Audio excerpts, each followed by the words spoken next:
আওয়ামী লীগের ৭৫তম প্রতিষ্ঠা বার্ষিকী ২৩শে জুন হীরক জয়ন্তী উপলক্ষে আনন্দ র্যালি আয়োজন করে দলটি।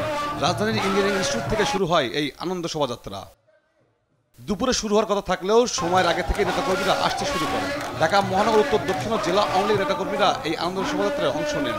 সহযোগী অংশগ্রহণ নেতাকর্মীরাও এই শোভাযাত্রায় অংশ নেয়। বিভিন্ন ইউনিট ওয়ার্ড থানা থেকে নেতাকর্মীরা ব্যানার ফেস্টুন নিয়ে র্যালিতে যোগ দেন। কেউ কেউ আবার বাদ্যযন্ত্র সাথে নিয়ে র্যালিতে শরিক হন। ধীরে ধীরে র্যালি পৌঁছে যায় গুলিস্তান পর্যন্ত, অন্যদিকে কাকরাইল মোড় পর্যন্ত। ঈদের পরপর হলেও নেতাকর্মীদের কমতি ছিল না। পুরো রমনা এলাকায় ভরে ওঠে আওয়ামী লীগের নেতাকর্মীদের পদচারণায়। র্যালি পূর্ব উদ্বোধনীতে বক্তব্য রাখেন মহানগর কেন্দ্রীয় নেতারা। আওয়ামী লীগের কেন্দ্রীয় নেতারা বলেন, সকল অপশক্তিকে পরাজিত করতে হবে। ২৩শে জুন সমাবেশ সফল করার নির্দেশ দেন নেতৃবৃন্দ। সবচেয়ে যে জায়গায় সংখ্যা থাকে, অনিশ্চয়তা থাকে, সেই জায়গায় আওয়ামী লীগ সফল হয়। আজকের এই মিছিল আজকে আওয়ামী লীগের ইতিহাসের সর্ববৃহৎ একটি মিছিলে আজকে ইতিমধ্যে রূপান্তর হয়েছে। বাংলাদেশের স্বাধীনতা, বাংলার পতাকা যতদিন থাকবে ততদিন বাংলাদেশ আওয়ামী লীগ এদেশের মানুষের কল্যাণে কাজ করে যাবে।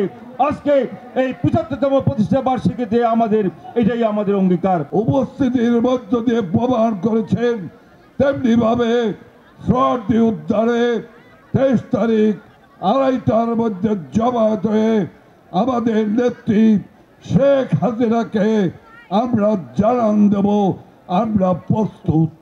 এই শোভাযাত্রার উদ্বোধনীতে সভাপতি হিসেবে উপস্থিত হন দলের সাধারণ সম্পাদক ওবায়দুল কাদের। দুদক ও বিচার বিভাগ স্বাধীন, যতই প্রভাবশালী হোক দুর্নীতি করলে শাস্তি পেতে হবে। গুজব ছড়াচ্ছে, সাবধান থাকবেন, সতর্ক থাকবেন। ফখরুল দাসকে গুজব ছড়াচ্ছে। আজকে আওয়ামী লীগের বিরুদ্ধে ঢালাও ভাবে দুর্নীতির অভিযোগ আনছে, আজকে গুজব রটাচ্ছে।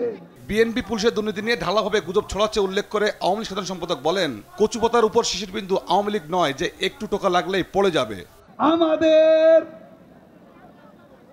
ক্ষমতার উৎস বাংলাদেশের জনগণ, আমাদের শিকড় বাংলাদেশের মাটি। অনেক গভীরে কচু পাতার উপর শিশির বিন্দু আওয়ামী লীগ না, একটু টোকা লাগলেই পড়ে যাবে।